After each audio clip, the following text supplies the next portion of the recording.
संगमनेरमध्ये 2 दिवसात 2 बिबटे आता जेरबंद करण्यात यश आलेलं आहे। कासार दुमाला परिसरात बिबट्यांचं थैमान होतं। बिबट्यांना वनविभागाने सापळ्यात पकडलंय। संगमनेरच्या कासार दुमाला परिसरातून गेल्या काही दिवसांपासून थैमान घालणाऱ्या बिबट्यांना अखेर वनविभागाने पकडलेलं आहे। वनविभागाला यश आलंय।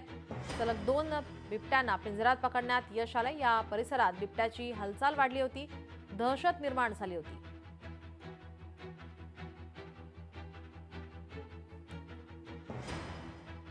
सदर परिस्थिती लक्षात घेता अजूनही अतिरिक्त पिंजरे लावण्यात आले असून वन विभाग नागरिकांना सतर्क राहण्याचे आवाहन करत आहे।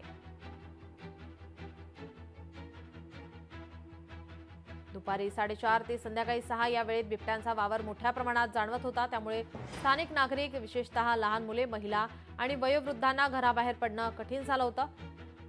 त्याच पार्श्वभूमीवर आता वन विभागाने अतिरिक्त असे पिंजरे लावलेले आहेत।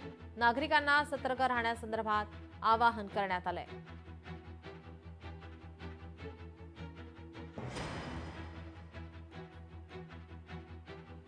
राज्यात अनेक ठिकाणी बिबट्याचा वावर, बिबट्याची दहशत ही पाहायला मिळत होती। आता संगमनेरमध्ये 2 दिवसात 2 बिबटे जेरबंद झालेले आहेत।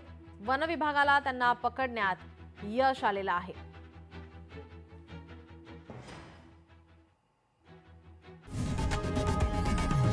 लोकशाही मराठी ऐका, पहा, जागरूक रहा।